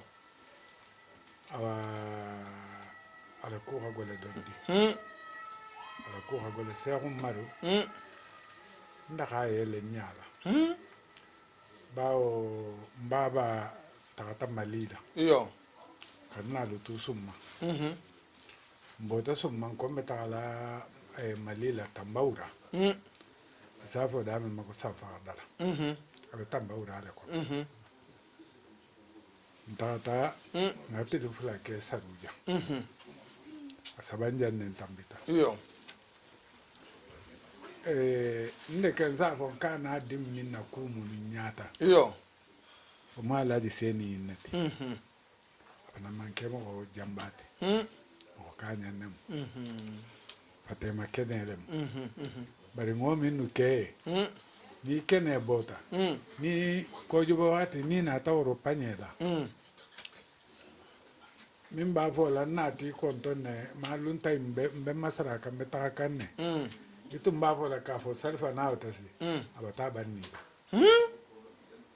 atana sikiri ni na itonya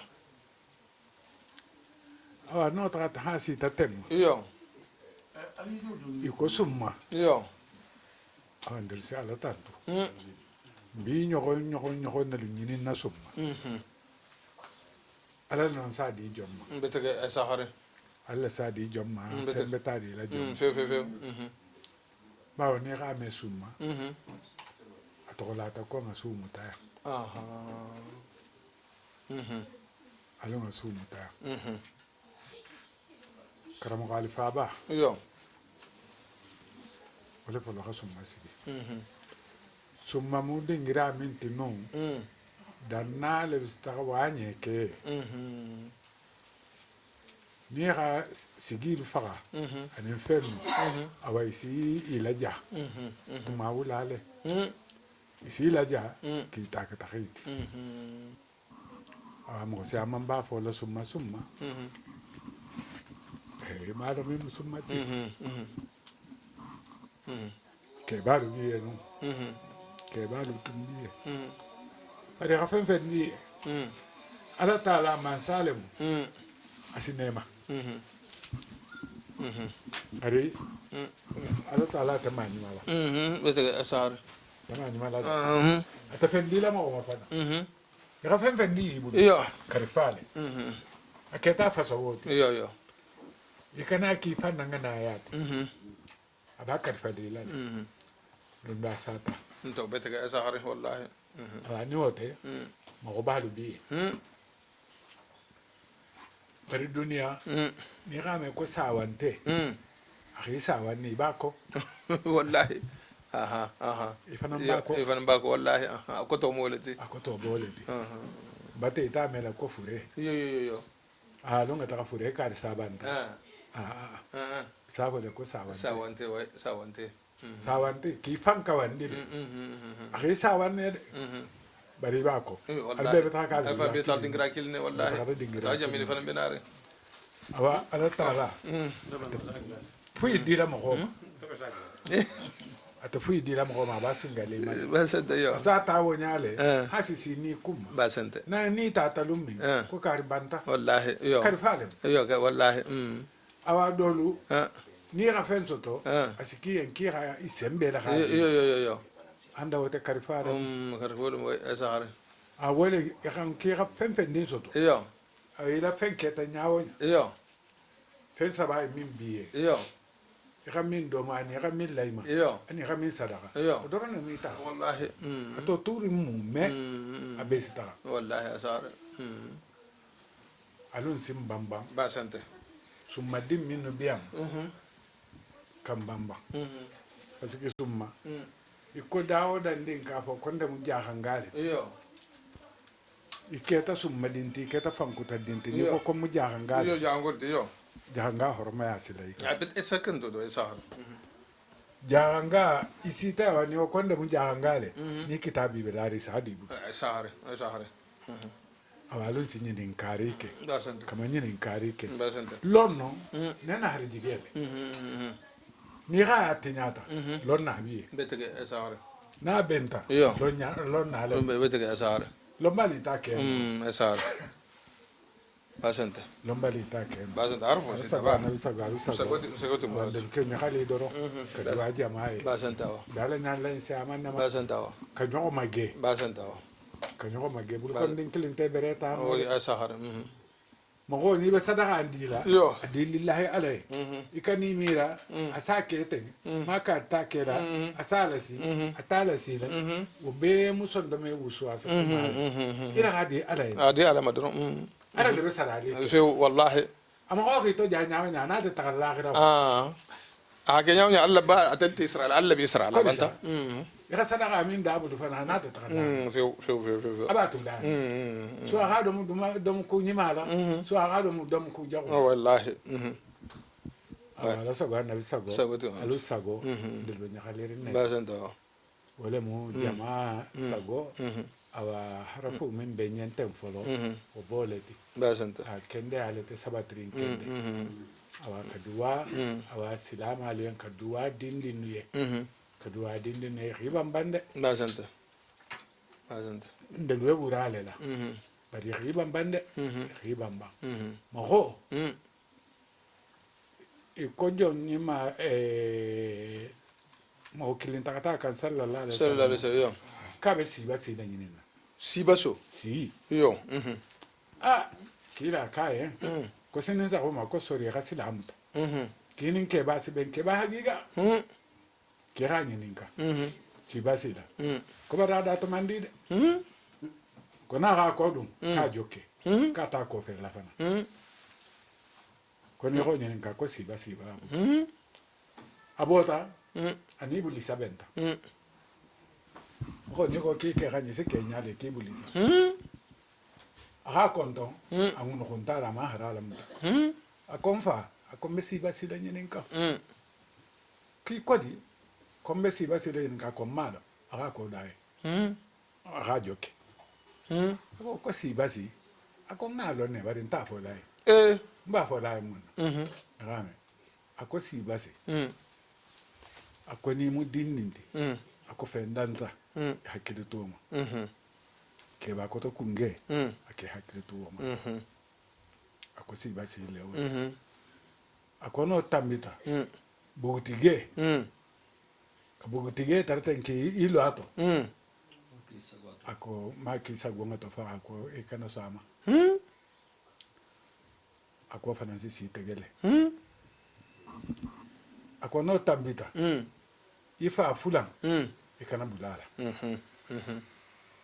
ako fanansi si tegele wallahi yo ako bari ndingo fae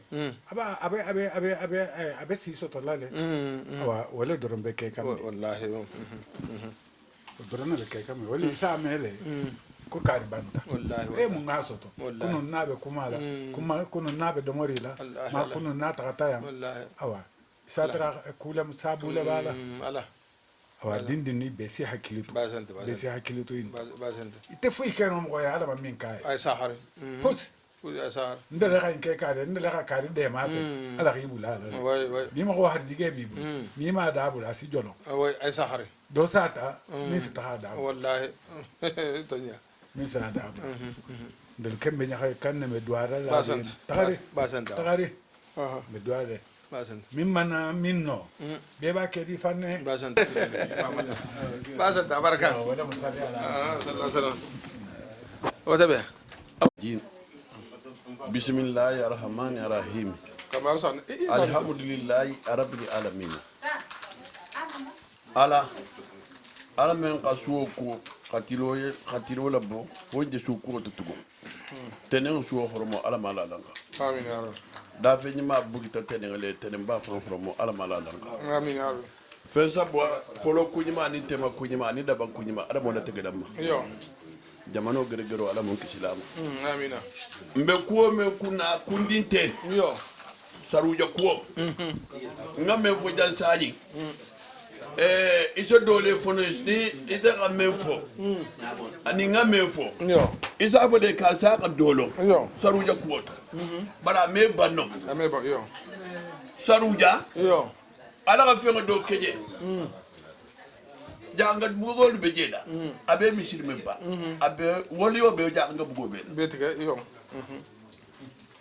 donc wo kama bari saruja yo nin zungaro si tantel ma fa kuma fula le sefo yo bon ki be dala finne ba ube be saruja le ko bin tenati te ya sani ibe ngini qalale ki be saru jale ba wu be be dalafi nin ko be saru jale isa ko yam fanye wala je be sundina bon nin ko be dalafi isa ce bo fanta ka dimma nsadum kumo be na ko tole saru ja ko la tin fo be dula men nabi ngaran soma ni wulita ni men wulita kama ala ta ko la bulu fe ni dasi kebe na le musaji ni ka kebe fula la buje ni nata ami afiende afa e kan men ta ala alaka ba za kudo na timale bo men tumbi bulu afengeta janga keme mafo ka fo na ga baro kiye nan baro jabita ka fo ibena la ni sole tila ube ibena la sako tila ube ibena musula sanole finina ba nun to futu o tumbe keni ni ka men fi musu ya mi ata bunya ni promo yo ba o bidu futu sabale be keni ni musu bi nyoko fe mbe musuku musu benku ni futu sabale ato nyar bu ko yo e sahari yo donc wo kama saruja yo dakili ne beje yo kabo dakili kadun dakili wala kito sabu ndem men jok ngala jambi yo konfen kononto kalu fen kononto même ani kanu akanu même ani ko akon nte dunya ni ga etage dimma e ga mobili dimma yo mais kanu niola yo pour mante kanu wala bangal soro job fisiru aliya muto nyati musu fo fa to kondi okay wo fu ma jakutane okay laji bangal saruja ni ma yande kena mamme kenya ana adokolu ani ata talu ngaran soma alu jago men na ko fola yo segu maru segu lu fajaji kutubulu khawsu lonna ato mamme ngadoke ara rasulullah ko to sallallahu alaihi wasallam yo no wolo fajaji kamenke aga dokele donc wo kama segu maru nte fa aga ko lu ni talale akatara mfa akatara lundo jib babe fadi abitu muli matamala akaye ako ko dungole yata ako jaliba ako ala me ko kusi la dunia oui bentege men sallahu alo nede ako ni kan taransen dan kuila ko to ngotili boyo sahili woro dugu me akallo longole ko to jani bembo ala manjigotinya so mar manjigotinya ngaran so ma jagabi yo akala mogo yake fa ma so sitama amila matila fa majigo kama long kama ngaran so ma ko leke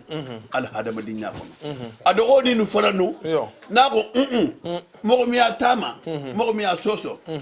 harama dingo ni ri fa majigi ala si kotota ni ri fa kotota ala si majigi betake yo saruja dinni wala alu feleniti ahambi e dalu nata alu ikot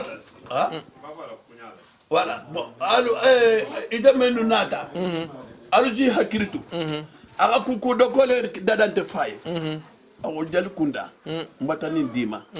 jali kunda ala saka silam ala barakot nga manso tara menna nga suman tara menna suma mari bonso aga wo dokumenta ka kai mbaba ako ni tata la wodla ako ala ta khola ibulo belali khole ibulo belali ko mundi ni so nde baba abeta ala lumenna gore fuda gore fuda ako nte fanante ala nimbo kulo kama yante mun jigita dunya men ngal qur'ano bontelu ye nganti wala be dogo ya nimbi mun kula ako kame woli wala muso su foto fira ke munyala ni saballa ame kelema zo la muso soro na no to fira ke munyala ni saballa ame din kendo la muso soro na no to fira ke munyala ni saballa ke ko kile muso ko tan idul betanale yo donc c'est ko maruna afotaye akala ku aketala akala ku ngaran saruja bambo karanyan taje asimo wole mutafango ama tukeda ama tumusuda itonja bambo yo mogolu mankande nafto mogolu manka silamoni kafiro manka yere wulo ni nyam ko digo manka duwa digo ni kata to manka sarga bola ni sarga bo balo manka mo malula ni mo mali balo wolu manka ambi saruja kema ni no si nyongi nyoko yene kinyo konto imelo kinyo konto kulole ko sababu fama jigo horomo marante luwolu majete luti asa hare donc wo xama bambo indusra ha bambo jigita jiyoto yo mo ko kata no fe so mal ko akono na kana tuje jangola ala kabum ala benga ni mama le mal de benta do nimma gadeta betega itiyata bambo wo gidi man lo ala tamma man lo ala bambo fa le botekena Allahu akbar bambo fakata turu to dungo men ne bulu la dungo tarata a bambo kono la aga musu kono ma men muta aga musu men muta aga ke men muta bi bambo men fe muta saruja Allahu san keme sani so san keme nim femba wo kito saruja gallo etonya alumbe bagali nyoko mali digulu nya nya tekilinti basanta lo nalu alu sawa hampi baharu lu mu'minini so ni sabade tarata saruja ngol bulu Cheikh Omar bulu ni njalo na taje asena so sa fe kadima ini manso lu sedia ini lo na lu sedia ini bana lu sedia wototi yo ami atuwa ma afanga fasa bulo jifola azawo jalo ye takabal wosa ani maka fengulu ani fem ke dakot aso beta kadima ni salo sita idole me la hiyo faka folo isa nyama ko lu tal takadi Allahu akbar kula ndigi mba na tigi manka bon encore asi bulota kini mazolu bulo di nyoko bulu ko mo ko me jalo kele mbuluti ko jalo mu jita fele ja horo betulu ko bawa rasul fan ka bagge sallallahu alaihi wasallam ndel mama ko le fo ni menga jali ko le me jali ko to gosi parce que ndel mama bo aniaga ni na dadi juna we mujam adu bo jonni ma men to ko fota wole nata adu bo hadia adu kata hadia donc wole to ni bo te jantu ko kata 18e isa fo tugu ka fo mo ko nyima men ku fota wole jangana bi ga ku bulat ni ata do ka fo sila ni tala lo kita do ko je sila ba se sura ka ta alesiya do ko dunje men kala ninti kombe lebe siloma ki se sura ka tele tasia ki men tele tasia yo ko ni ga jamba kala ako ko lebe mbula ka kala fita da dugo do tutu kenin sagi tama ako ni ne baro la ni gaji mo ko be na kanka ako ni ne ba kera mo ko be na kanka donc wo ita da dugo do to aman so ngangula do kela mo man nan nari donc ako kenin ko tugu ko mo ko dum man nan ko da fe ni mama ko ma fita da dugo do tutu ko ngafa sabanya ko sila sura ka gangulo benat talado sita kenin fanko ako sura ka tatia ako ba o nga famu sila ako ni nebe baro la ba santa saruja dindigulu laji bangali julu saba ala mango tuala misilime ya julo man tuala badi nya julo man tuala futu nyo ya julo man tuala nje bunga men na jang dai seni jagabi ngala mo bilo to la le jang ngo metro kafiro silamo fentigi fenta lonna lombali besul la sen la mobile ko Allahu akbar ama moko bo moko to ala manjigo tinya kadija jingo manjigo tinya kila manjigo tinya kadija jingo manjigo tinya abulai jagabi ni ado golu be jang ibentani suo fe ibentani tilo fe abulai sedi kora bo nyale kuma fula be dunia ikadinye amebe moko kono iman dinye o ko fe hani mo ko eta so dima imengi na la no beta wa membe teni nunute membe mo ko te ni mo ko malo alu fandam makano ni men stano saruja ku keso le beje ni men stano saruja jura do to ku to gele beje ku lo ni ngale beje fente je fo menganda fente je fala foni sireya fente je fala kalanke ya ni men ta taje e kata to nya to geka do kuma ta jande ni nambara ma ko ta dilato je ko ka tanya hali alika ba ni nambara ma ko ta taje ante butali yen sahare ba ni ku to ge ta taje ku kendo Yo. ala ta kola ala ba muta la luyenne suwo kuta mbe duwana menna ada ma digo si tego le ka jaw yo ana mun kisilama amin ya rabbi tegen so ya de ka jaw Yo. ana mun kisila tegen so ya ma Ba santa wa. si ko le ka jaw Yo. ana mun kisila ka si kan nyogonto ba santa ala ka nan fa kan jaw la lumma Ba santa. ala ka nan jaw kenna sedeti Amin ya ala ka nan jaw nyama nyimanye Amin ya to bala Amin ya sali ala muhammad Allah abenta abarka jalba abenta Tola be alaji Usmane Jabi kontona a barka albarani mala a flotente kabrin sansiama be atome kan kabila be kono bataye bundugula kono bitiye bundugula kono be badun kafuke yoma hakka ja nyina mu afranjanti ndo kabila kono nasuma ben aninyi yo wani suma ben o mun kata sali kono Yo. aninyi abebu na Abekili. na alfa bal kum ngen sabuya ya yo ala mo nyima ya mo si doni na fono e to Yo. dans ta table là yo alfa ba sama musasi yo are safere mon ke fa haye aboloma yo afa sa banganya ki era safeni ke bayanga safeni karale to kamara yo ko fatu besila mawati mina yo are ke bakili akayen ko se umaru ah ni faluta ah si on fait na etan koma ah idol ni kotolu ah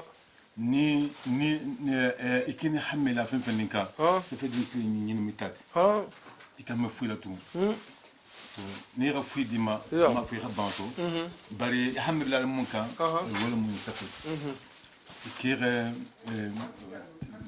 kanali ketawati mina yo a dɔw de bɛ mun tɔgɔ ko fermari et k'o yɛrɛ sɛfɛ yin tali mun ka sɛfɛ yin ta a n'a kelen kɔtɔ n'o mu fɛrɛ sankunti o ka yin kɔ sɛfɛ yin tɛ ta ti tɛ yin bolo ni kani i bɛ kani ka yin tuye yin tigi a lɔni mu bɛɛ ka lɔni i k'a kɛ fɛn mun tɔ fale tufɛnw kɔnɔ yo keto o sɛfɛ o to na ka ni sɛfɛ yin bɛ bolo Yo. il duna banda il ke be no mundi wala ke ta al keti a fale fɛn kɔnɔ o ko la fo fa khe ani barka moto al fanyima bayin yo al ko kiso atbanno la fola to wati kilin ni to te yo betake asahre al fa sa bange yo ale maka cinema yi watu juma selo la yo ikale cinema do kete yo ani ta ale takhbiyo maje makka make itoya tasbiyo ni tute ah ibe soma muna adenke fule muna ko soma muna ko te yo soma inga tasbiya inta kadabu soma inga soma le welu yana al mukassaf yani femu me wo beka dal fakul munyala ana makin adike fo yo adenke fule to alfa do ha banyala ah iko mo do ta fo bamakole yo kena kan ah beta to mun be ala yo soma to mun be ala Yo. am ya foloma ni aje ni le men ke mo doti Yo. askele ko ibe mu jigila donde ah ke iko ke ni hame am mun bota malila yo kena kan Yo. ka soma ye ako ma fina da no ako Addition jigita. do fe dina ta tendro Yo. ka dabulu aha bale almo ma sabula yo a doata ke en foka ban ke be tala ke na te mo jiga kunto ka ba bulu dum la bulu Yo. godi pakke mo ma jifa kono Yo. jonta duguma Aha. jonta ke ban tundoka ha godi pakke jonta ke ba tundoka yo to a ke na tana mo pasile ka ba do bala to kadama ako ayi ko intentati ko intentati na men ke a dogolu ni a dinu mun be su kono ye Yo. lunta men na ka la banga ke tamel fa tal bangi mela Etonya. lunta tal bangi mela to mo mun silanta atlanya إن ولي الله الذين يتقون هم سنت أتلانيا والمؤلف وليوتي تو جوني ما بالمو الكو خاصة سومتا فنولا نالا كي السينما تجان كنا وبيوم كده تو بلا دونا مول خاي بوم بافولي أبركا تو إني سجى تو على مويسر على آمين يا رب بلاس منا أم بلاس توملا آمين يا رب بلاس منا أم بلاس توملا آمين يا رب بلاس توملا آمين يا رب لا دونو كاف كنيوما على مو بركة كليان آمين يا رب صلى الله عليه وسلم أكو خواتكم اجتماعكم على كفو والمو على فنغاتي تو مودون تا كفو اليوم فضل كاسبوتي بيرك كفو يانتين دونا بس مولجي بعد الله اسو بيلتي تو مبافل يا بركه الفا منكو كتا كما المخمونا بركه لا جيكوندا كيبالو افولو مومبيان فونا بلا من بيفل يانتين نينو بيلك مكامو كتا سبل فكنا بلا يانا wolo xe kuma kan ñina dente ko ke ñoron ye ke kafu ñoron ma al falo ko pour kalan kanama wol ma aso so nal fa fele wol mu kawti ani le fansalo al cc doit ñe wol ma aso so kaw fele ani le fansalo al se fadata ke doit ñe fatla se ne mo ke santo lui on ba barke nan fa barke kalmo barke selli ala muhammad ata fa ala cheikh Umaru fa afa lawro bi jele ko ala ki janga بيجيله على الرولة بيجيله donc mo asa jura يوم دائما دائما afam belalin dami yo nini hamedul nata kilele biyama dame so yelela c'est-à-dire hamedo nyaade nini hamme jagun nata ko sa nata kurungo sile iyo nini wonata isu kubek dame so yelela fone risigi bunda ko to yekar duatigi bari nyame la brak mitonya musulu fonan mo mi be fenge kay har ngina ñoko doketa nyala ye ngina 2019 yo donata dolera soferi dota karana danda abe jurali kela yo ndol koto ke ba balantama parce que wala ni camara no tata duadula juralula yo afasitama karana dua ke amasa risi ilo dula janki makono nyeno tata la jurali ke kama iriko sagi dore camara bayala baralla militaire le tumu kay itonya kaw commune bi akasia abe ban fola mbaso mbamba so maru baba be lali ndami sita jubi yetentan fangele be lali likesel be de diel mais ni man na ko ta hamele lay ini iselati kolon fu yesaji imejigi mais ni mo façon dol na tay alma alla jurali nya soto likesel salde ba ko fana ko Cheikh Umaru ala wuro ko tibu ngal tumbi je ko de tele tumbi tibu na tumbi tibu o ni soxondi mbotala ta samato mogol salo me makafo ko jabato dum sanji mena manalu yele takkan kalba tibala sanji le balla jigla ha bunta ya sanji le balla jigla bunyen ala kume ba ame ban fola o batabe وتبع المو نفالي خرموني بركولا يا بارغال البتا حرفول بيلمه حتا فولو هانا بلا ساين البتا بيلمه hambe mesagila matugo na seroba na waliba na karamoba nolmo ala Cheikh Umaru jaxbiti saruja ala ziyaro le benarin ana dogo na dingalu saruja avec elle le 16 le 17 avril mois d'avril 2020 c'est le mois d'avril mi janarante avec kele wala saruja nata barngal ya jan hanan kannabo misilmo mu me bema o koloto alko fasa kem be lon kuti fasa kem be mutakuti albata harfol be le me hata folo hana bla sayna awa fada be bu nyabo to hata france jamma hata bula afrique la sénégal mali la guinée awa Guinée Bissau Côte d'Ivoire nko fola be dunia jan wojan ani misilmo be jan wojan alko fasa ke be lon kuti awa ka fo ko duwa bije duwa jabi dingira mo bata din ku siama fo ke ba la koto ja ana dingal la koto anin je fanga la koto donc al salon wonya ala sago na misago ala sago ha fo ko ni min takata je inta ni misala ni duwa fen fana be min bulla njana mo min jana harfu ten ibele telephone numéro bi laare ala sono ala do afengol di bulla ha samaje aba ta do atara lenje wassalam nga fatiha da adwa bi me ber ka ko ban tala say tan jon dola ko ni ban tala sen bi haju jar bismillahir rahmanir rahim ala sallallahu alaihi wasallam ala masallallahu ala muhammad sallallahu اللهم صل وسلم على سيدنا ونبينا مولانا محمد وسلم تسليما الحمد لله رب العالمين الرحمن الرحيم إياك نعبد صراط الذين أنعمت عليهم غير المغضوب عليهم ولا الضالين غير المغضوب عليهم ولا آمين يا رب